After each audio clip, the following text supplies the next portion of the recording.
자, 여러분.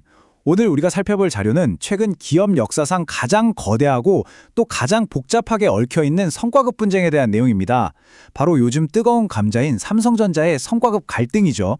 이게 그냥 단순히 누가 돈을 얼마나 더 받느냐 수준의 투정이 절대 아닙니다. 글로벌 인재전쟁부터 13만 명이나 되는 직원들 사이에 살벌한 수학적 셈법까지 싹 다 들어있는 진짜 흥미진진한 케이스거든요. 바로 한번 파헤쳐보죠. 일단 시작부터 감도 잘 안 오는 어마어마한 숫자 하나 보여드릴게요. 30조에서 45조 원. 와, 진짜 입이 떡 벌어지죠? 이 엄청난 금액이 뭐냐면요. 앞으로 3년 동안 이어질 반도체 슈퍼사이클 기간 동안 발생할 걸로 예상되는 회사의 이익 규모입니다. 그야말로 천문학적인 돈이 테이블 위에 확 쏟아지기 시작했다는 뜻입니다. 근데 회사가 돈을 많이 버는 거랑 나랑 무슨 상관이냐고요? 자, 방금 보신 저 거대한 숫자를 직원 개개인의 지갑 사정으로 딱 환산해 보겠습니다. 놀라지 마세요. 직원 1인당 잠재적으로 받을 수 있는 성과급이 자그마치 20억에서 40억 원에 달한다는 계산이 나옵니다. 네, 1, 2억이 아니라 수십억 원입니다. 이 숫자를 머릿속에 꼭 기억해 두셔야 해요. 지금부터 벌어질 모든 진흙탕 싸움의 본질이 바로 이 상상을 초월하는 판돈에서 시작되니까요. 그럼 1장 성과급 갈등의 진짜 이유로 바로 들어가 보겠습니다. 인터넷 댓글 같은 거 보면 아니 직원들이 왜 저렇게 돈잔치를 하냐, 배부른 소리 한다, 이런 비판적인 여론이 꽤 많잖아요. 그런데 객관적인 자료들을 쭉 훑어보면 사실 이건 완전히 핀트가 어긋난 오해입니다. 이 막대한 보너스는 단순한 돈잔치가 아니거든요. 경쟁사들이 다 주는 보너스를 우리만 안 준다? 그럼 회사 먹여 살리는 핵심 A급 인재들이 당장 짐 싸서 경쟁사로 넘어가는 겁니다. 그 유명한 엔비디아 사례 아시죠? 막대한 주식 보상 때문에 평사원들 주차장에 슈퍼카가 꽉 차 있다는 얘기요. 결국 이 성과급은 치열한 글로벌 인재 확보 전쟁에서 살아남기 위한 아주 필수적인 방어막인 셈입니다. 이어서 2장, 글로벌 IT 기업들의 실제 보상 기준입니다. 다른 글로벌 경쟁사들은 어떤지 데이터로 팩트 체크를 한번 해볼까요? SK하이닉스나 TSMC 보세요. 영업이익의 한 10% 정도를 성과급으로 깔끔하게 지급하죠. 미국으로 가면 스케일이 더 커집니다. 구글은 영업이익의 무려 19%에서 21%를, 엔비디아와 애플도 12%에서 18%가 넘는 비율을 직원들에게 보상으로 뿌리고 있습니다. 다시 말해 글로벌 최고 수준의 IT 기업들은 이미 이익의 10%에서 20%를 직원들 몫으로 떼어주는 게 완전한 업계 룰이라는 겁니다.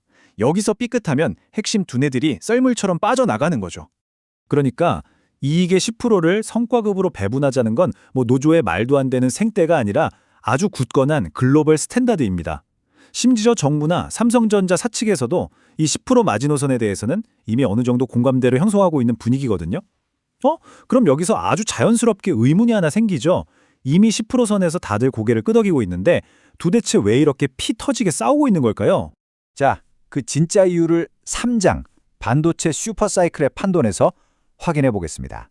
진짜 전쟁터는 바로 이겁니다. 기존에 인정받던 10% 요율을 유지할 것이냐, 아니면 노조가 새롭게 들고 나온 15% 요율을 관철시킬 것이냐. 에이, 고작 5%포인트 차이 아니야? 하실 수 있는데요. 아까 제가 맨 처음에 보여드렸던 그 수십조 원 단위의 어마어마한 전체 이익 규모 기억나시죠? 거기에 이 5% 차이를 딱 대입해보면 상황이 완전히 달라집니다. 이 작은 퍼센티지가 직원 1인당 3년 동안 약 10억 원이라는 금액을 쥐락펴락하게 만드는 거예요. 만약 1, 200만 원 차이라면 적당히 양보하겠지만 당장 내 통장에 꽂힐 10억 원이 걸려있다면 솔직히 누구도 이성적으로 물러서긴 니멜겠죠. 그런데 더 복잡한 문제는 지금부터입니다. 4장, 사업부별 내부 갈등입니다. 사실 회사랑 보너스 요율 몇 퍼센트냐로 줄다리기 하는 건 전체 싸움의 절반에 불과합니다. 진짜 치열한 내전은 삼성전자 13만 명 임직원들 내부에서 터지고 있거든요. 이 거대한 파일을 도대체 누가 가져갈 것이냐의 문제 말이죠. 회사 인력 구조를 뜯어보면 크게 세 그룹으로 나뉩니다. 3만 명 조금 안 되는 DS 메모리 사업부가 있고요. 5만 명 규모의 DS 비메모리 사업부, 그리고 스마트폰이나 가전제품 만드는 5만 명 규모의 DX 부문이 있습니다. 여기서 아주 적나라한 개념이 하나 등장하는데요. 바로 갈라먹기입니다. 사실 그 엄청난 조 단위 이익을 실제로 벌어오는 건 3만 명이 채 안 되는 메모리 사업부거든요. 근데 이 인원만으로는 단독으로 과반 노조를 만들어서 힘을 쓸 수가 없단 말이죠. 그래서 이들이 어떻게 하느냐? 같은 DS 부문에 있는 비메모리 인력 5만 명한테 파이 좀 나눠줄 테니까 우리 편 하자고 끌어들입니다. 대신 상대적으로 이익 기여도가 낮다고 평가받는 5만 명의 DX 부문은 철저하게 분배해서 배제시켜 버리는 거죠. 내가 더 먹기 위해 누군가를 밖으로 밀어내야만 하는 아주 잔인한 재료성 게임이 시작된 겁니다. 자료에서 분석한 노조의 핵심 전략을 보면 진짜 수학적으로 기가 막히게 짜인 3단계 플레이북이 나옵니다. 자, 첫째, 보너스 요율을 15%로 최대한 끌어올린다. 둘째, 그 돈을 나눠 가질 사람 숫자를 줄이기 위해 DX 부문은 아예 분배풀에서 빼버린다. 셋째, 이 환상적인 조건을 다가올 슈퍼사이클 3년 동안 무조건 보장받도록 못을 박는다. 어떠세요? 이 전략 정말 철저하게 특정 그룹의 파일을 극대화하기 위해 아주 정교하게 설계되어 있죠? 근데 생각을 해보세요. 같은 간판 달고 일하는 동료 수만 명을 이렇게 대놓고 그것도 아주 계산적으로 협상판에서 쫓아내려고 하는데 조용히 넘어갈 리가 없잖아요?